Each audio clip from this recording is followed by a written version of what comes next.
दिल दहलाने वाली घटना है। हम लोग तो रैप्चर के चक्कर में ऊपर परमेश्वर में धरती फाड़ दी और कोरह, अबीराम, दातान और 250 लोग जमीन के अंदर चले गए। मैं खुद अपनी राह में दीवार बन के बैठा हूं, अगर वो आया तो किस रास्ते से आएगा। अपनी ही राह में दीवार बन के बैठे, आप खुद ही कोरह बन गए, आप खुद ही अबीराम बन गए। आपके हाथों में अभी ये बाइबलें हैं, पढ़िए, खुदावंद इसके लिए आपको आशीष देगा।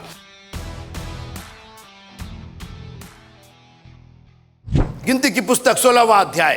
आशु भैया, लोगों का कहना है जिन्होंने सर्वे किया है कि 80% एक्सीडेंट घर के 5 मील के अंदर में होते हैं। 80% एक्सीडेंट अपने मंजिल के पहुंचने के ठीक पहले, क्योंकि आदमी जब शुरू में चलता है तो बड़े हिसाब से चलता है, अलर्ट होके चलता है, और जब मंजिल नजदीक आती है तो रिलैक्स्ड हो जाता है। अब वहीं पर ये सब भी पहुंच गए थे बिल्कुल कनान देश के पास। मैं गिनती की पुस्तक में ही हूं, उसके 16वें अध्याय में ही हूं, और यहीं बवाल हो गया। फ्रेडरिक भैया, बहुत बड़ा बवाल हुआ है यहां पे 16वें अध्याय में, बहुत बड़ा बवाल। सब हम लोग तो ऊपर जाने के चक्कर में है, रैप्चर कहते हैं जिसको। हाँ, यीशु मसीह आएंगे, हम लोग क्या कह रहे हैं, हम लोग बादलों में उठाए जाएंगे। ये सब जमीने में घुस गए। रैप्चर इन रिवर्स हो गया। ये 3 जन, कौन कौन, नाम बोलिए मेरे पीछे, कोरह, दातान और अबीराम। ये 3 जन इन्होंने मारा कि पूरा कबाड़ा कर दिया। मैं बहुत वक्त नहीं लूंगा, लेकिन मैं चाहता हूं कि आप इस एक बहुत इतना प्यार से यात्रा चली जा रही थी। विक्रांत भैया, ये लोग दनादन कनान देश के करीब थे, और ये आज की मैं पिक्चर दिखा रहा हूं आप, एकदम प्रभु के नजदीक होकर के, प्रभु को ग्रहण करने के बाद जिंदगी कबाड़ा हो गई। कई लोग प्रभु में आए, बपतिस्मा लिए, गाना बजाना ये, और कुछ दिन के बाद ठाए फिस ठंडा गए। अरे अब तो निशाने के करीब पहुंच गए हो। जो धावक होते हैं, जो लंबी रेस वाले होते हैं, वो जब स्टार्ट करते तो आराम से करते, धीरे धीरे, लेकिन जैसे जैसे मंजिल करीब आती है उनकी स्पीड बढ़ती जाती है। वही जो आखिरी जो मौका है, आखिरी टाइमिंग है, उसी को मेंटेन करना है। निशाने की ओर दौड़ा चला जाता हूं। दौड़ के फायदा क्या जब निशाना नहीं मिला। इतने दिन से प्रभु के पीछे, और जब निर्णय करने की घड़ी आई कि आपको अंदर जाना है, कनान देश जाना है, प्रभु के साथ जाना है कि नहीं जाना है, आप वहीं पर फौत हो गए, वहीं पर झगड़ा लड़ाई हो गया। कोरह, दातान और अबीराम 250 लोगों के साथ, मैं बहुत कंसाइज लेके आ रहा हूं, 250 लोग, एक इतना अच्छा सब कुछ चल रहा, लेकिन चर्च में ये छोटा सिंह वाला जो है, किसी ना किसी के मन में, और कहां चले आए ये लोग, मूसा और हारून की खिलाफत करने। क्योंकि इसके पहले 15वें अध्याय में हमने पढ़ा, परमेश्वर ने कितने नियम दिए थे विश्राम दिन को पवित्र मानने के लिए। लकड़ी बिन रहा था, उसको क्या किया गया, पत्थरवाह कर दिया गया। आप रहिए मेरे साथ, ऐसी स्टडी आपको नहीं मिलेगी। आप छोड़ दीजिए, नहीं पढ़िए, कोई बात नहीं, वो आपकी जिम्मेदारी है, लेकिन ऐसे खजाने को मत छोड़िए। और एक दूसरे से लिंक है ये नहीं कि पिछला अध्याय पिछला था, ये अभी यात्रा में। और आप इसमें अपने आप को देखिए, प्रभु ने जो नियम बनाया, और ये 3 जन खड़े हो गए और उन्होंने कहा कि सारी मंडली पवित्र है, तो इसमें क्या बुराई, क्या है, अच्छी बात कहा उन्होंने। लेकिन कई बार याद रखिएगा, अच्छी बात भी बुरे इंटेंशन के साथ, बुरी आत्मा के साथ, बुरे भाव के साथ कही जा सकती है। आपका कहना ठीक हो सकता है, लेकिन उसके पीछे जो भाव है वो गलत हो सकता है, और खास करके चर्च के प्रति। अब ये लोग कनान देश पहुंचने वाले, कहां एक साथ मिल करके, लिखा आपस में एक दूसरे को आदर करो, प्रेम करो। जैसा प्रभु ने प्रेम किया, आपस में एक दूसरे को प्रेम करो। हमारा छुटकारा निकट है, लेकिन सारी प्रॉब्लम चर्च के अंदर। और ये 3 जन अपने तो गए 250 लोग को और साथ लेके गए। 250 लोगों को अपने साथ विद्रोह कर दिया इन्होंने उस मंडली में जो परमेश्वर की चुनी। अब मेरी बात सुनिए, अब बाहर से कोई नहीं आ रहा। अन्य जाति अब इन पर अटैक नहीं करने, जातियों ने तो हाथ पीछे कर लिया, बोले भैया इनसे ना लड़ो। अब ये आपस में और चर्चेस में आजकल इतनी राइवलरी, मेरा चर्च तेरा चर्च, तेरा चर्च मेरा चर्च, मेरा चर्च। मैंने शुरू में आपसे क्या बात की कि आप जगह जमीन को मत देखिए, हम आपके उद्धारक नहीं हैं।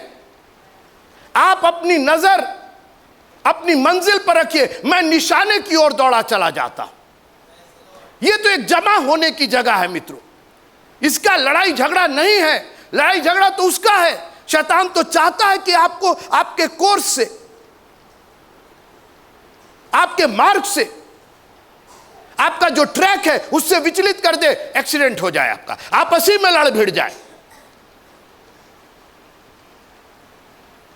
और इसीलिए बाइबल कहती है कि प्रेम को छोड़ करके और किसी बात पे किसी के कर्जदार नहीं रहो। मैं बार बार इसीलिए कहता हूं चर्च में लेन देन मत कीजिए, शैतान कोई ना कोई अड़ंगा लगाएगा।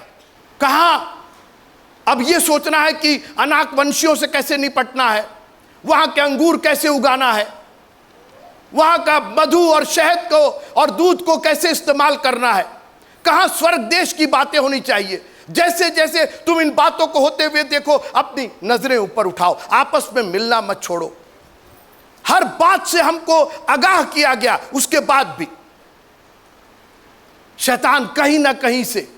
और कोरह, अबीराम, दातान पहुंच गए मूसा और हारून के पास। तुम ही लोग पवित्र हो, सारी मंडली पवित्र है। अच्छी बात है, कितनी अच्छी बात है, परमेश्वर के लोग हैं, सुनने में तो अच्छा लग रहा है, लेकिन अंदर से अभिमान झलक रहा है।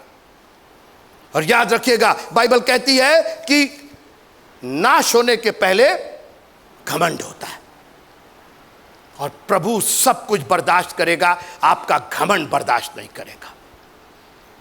जो शैतान, जो स्वर्गदूत गिराया गया, उसकी प्रॉब्लम यह नहीं थी कि वो व्यभिचारी था, यह नहीं था कि वो झूठ बोलता था, वो तो स्वर्गदूत था, प्रधान स्वर्गदूत था, लेकिन प्रॉब्लम उसमें घमंड की आ गई। और घमंड देखिए, मैंने कई बार बात की है इसके, घमंड एक अजीब चीज है, आपको पता ही नहीं चलता कि आप घमंडी हो गए। नम्र लोग पृथ्वी के अधिकारी होंगे। परमेश्वर को सारे पाप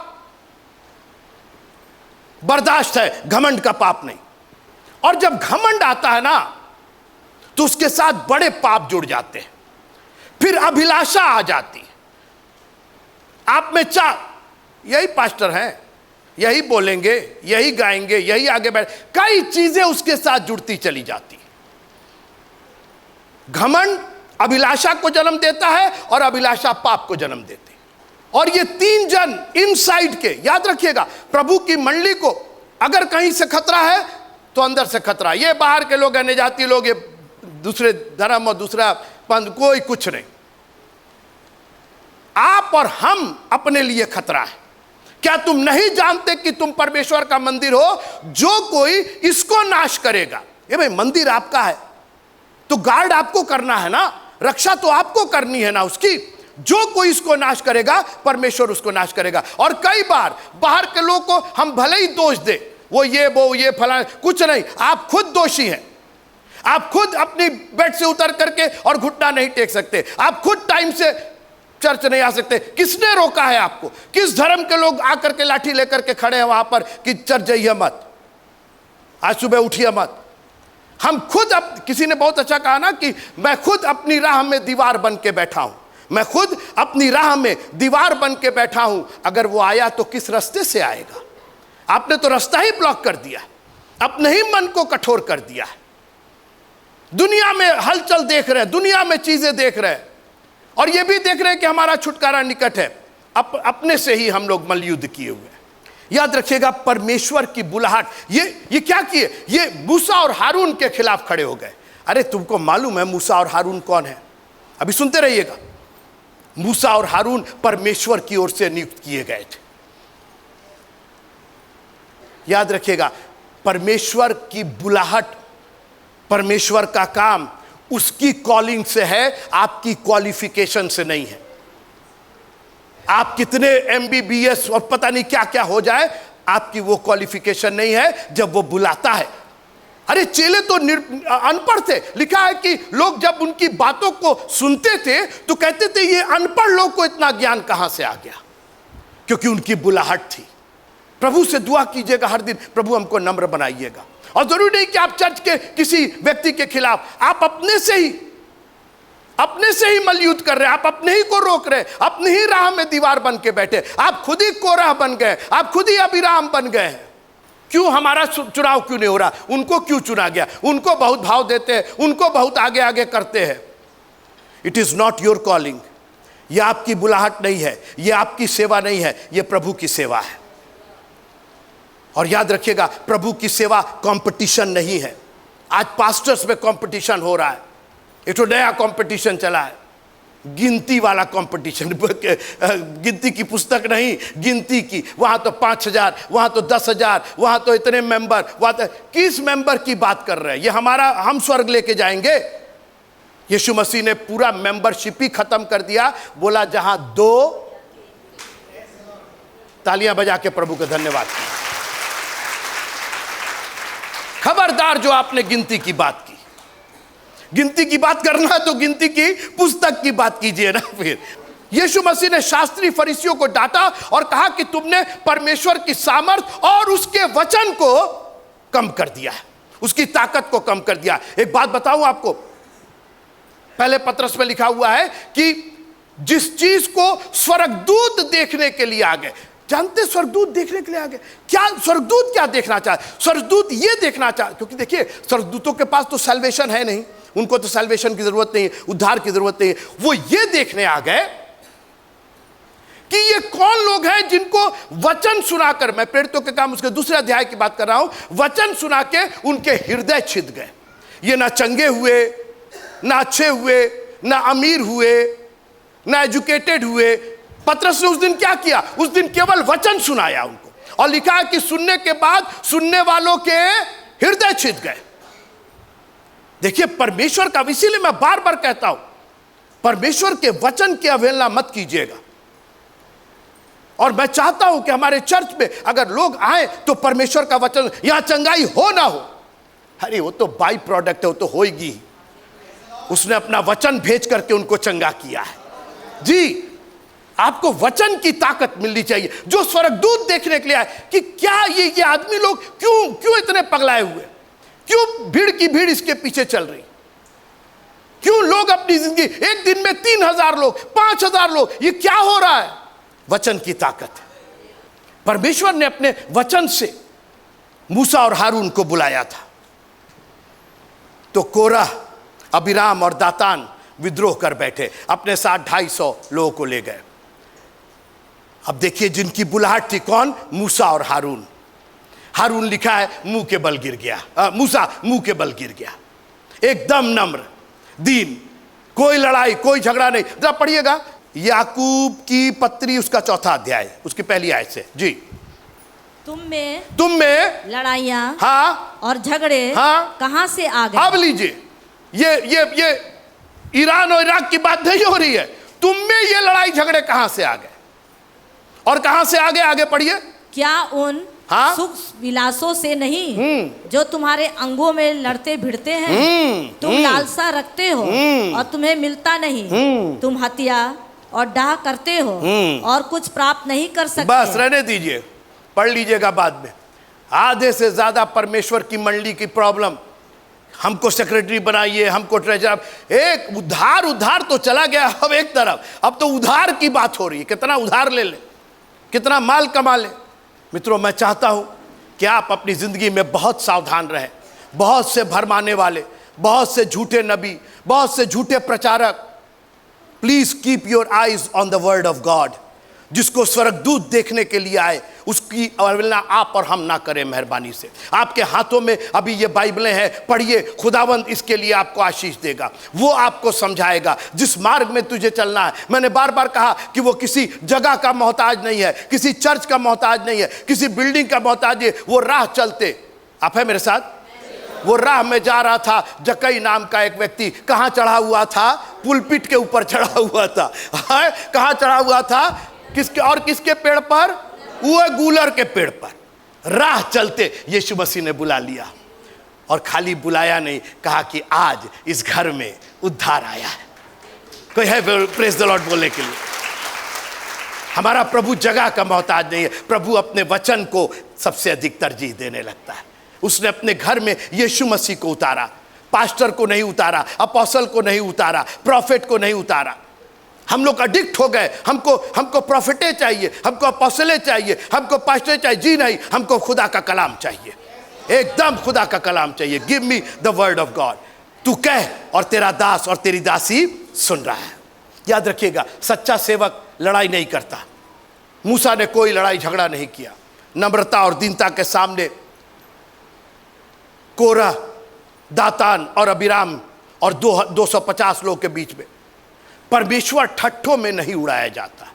जब आप परमेश्वर और उसके बनाए हुए संविधान, उसकी व्यवस्था की खिलाफत करते, आप उसको ठट्ठों में। और एक बात बताएं, मेरी बात ध्यान से सुनिए, जो आपका टाइम से ना आना है, यह भी आप ठट्ठे में उड़ा रहे हैं। चला जाएगा,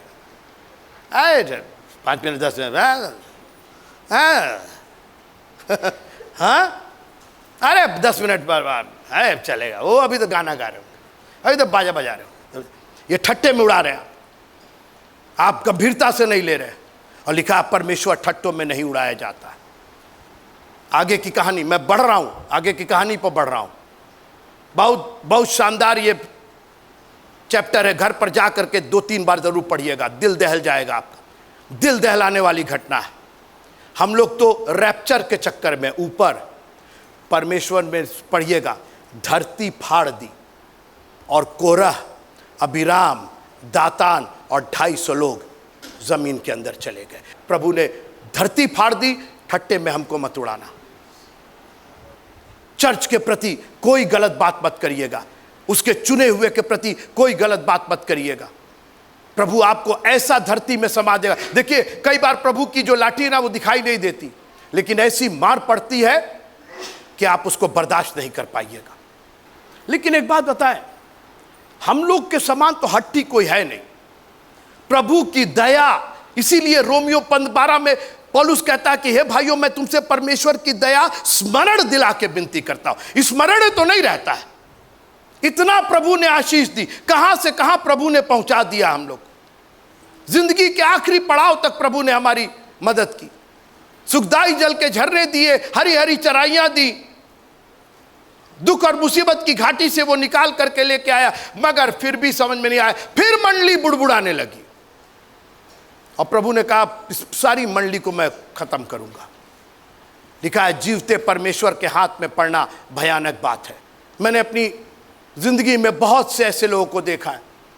मेरा तो यही काम है, सारी दुनिया में मैं घूमता हूं। मैंने देखा है कि जब जिसने प्रभु की खिलाफत की, वो कभी अपनी जिंदगी में पनप नहीं पाया। कभी प्रभु की जो का न्याय होता है वो तुरंत होता है, और कभी टाइम लगता है, लेकिन प्रभु न्याय करता है।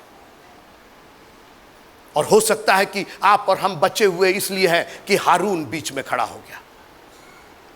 हारून आ गया, प्रभु मत करिए ऐसा, प्लीज ऐसा मत करिए। और आज यीशु मसीह हमारे लिए हारून बने हुए हैं।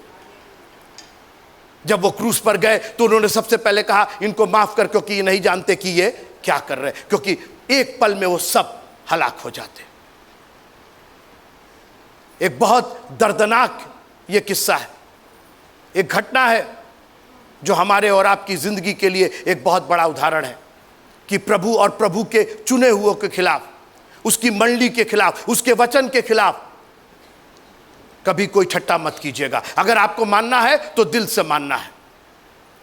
वो हमको मार भी डाले चलेगा, लेकिन हमारी अपनी बेवकूफ़ी की वजह से नहीं। भजन संहिता में लिखा हुआ कि मेरी बेवकूफी की वजह से, मेरी मूर्खता के कारण मेरे घाव बसाते हैं, हम चंगे नहीं हो रहे,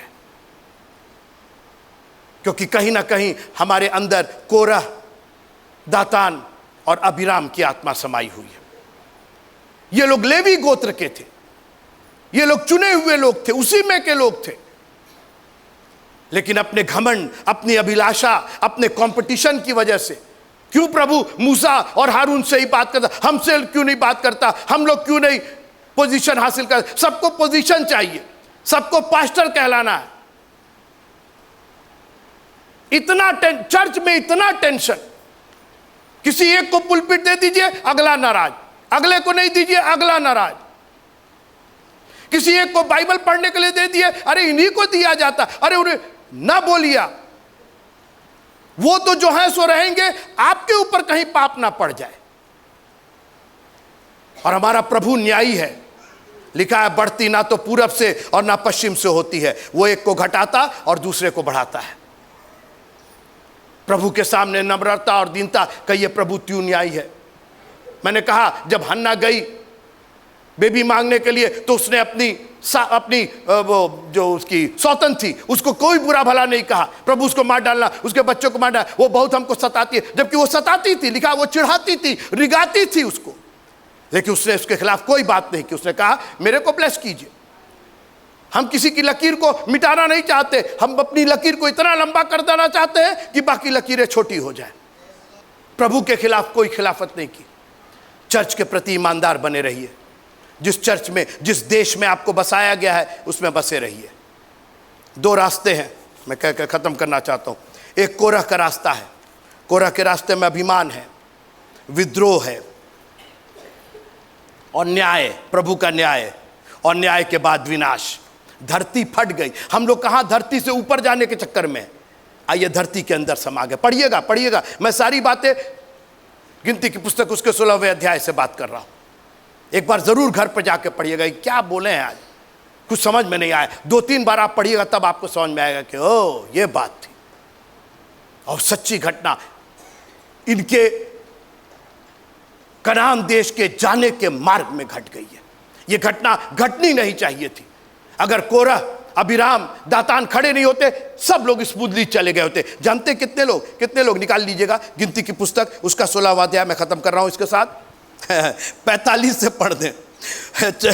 तुम उस मंडली के लोगों के बीच से हट जाओ कि मैं उन्हें पल भर में भस्म कर डालूं।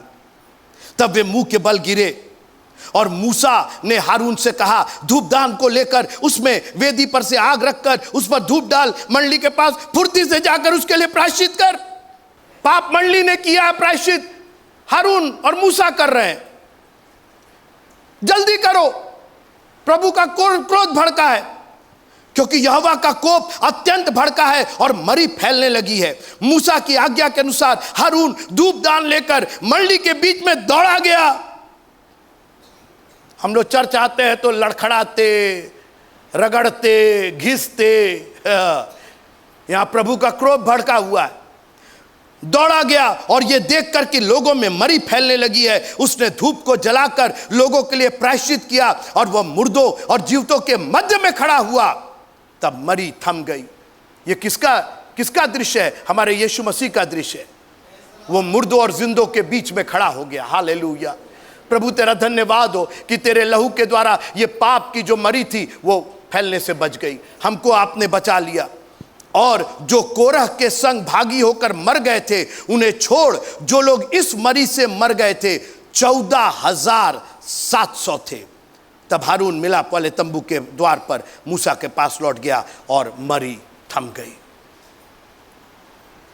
प्रभु तेरा धन्यवाद करते हैं, हमें कोरह और दातान और अबीराम से बचाया है खुदावंद, और अपने वचन का ऐसा सुंदर प्रकाश दिया है प्यारे प्रभु जी, ताकि हम उससे बच करके मूसा और हारून के घराने में शामिल हो जाए, उसके मार्ग में चले। प्रभु जी हम चौड़े मार्ग पर नहीं लेकिन सकरे मार्ग में चले, नम्रता और दीनता के साथ, क्योंकि नम्र लोग पृथ्वी के अधिकारी होंगे। खुदावंद तेरा वचन सच्चा है और ये पूरा होकर के रहेगा। अब यीशु मसीह का प्यार, उसका अनुग्रह और उसकी शांति हम सबों के साथ आज से लेकर के उसके आगमन तक बनी रहे।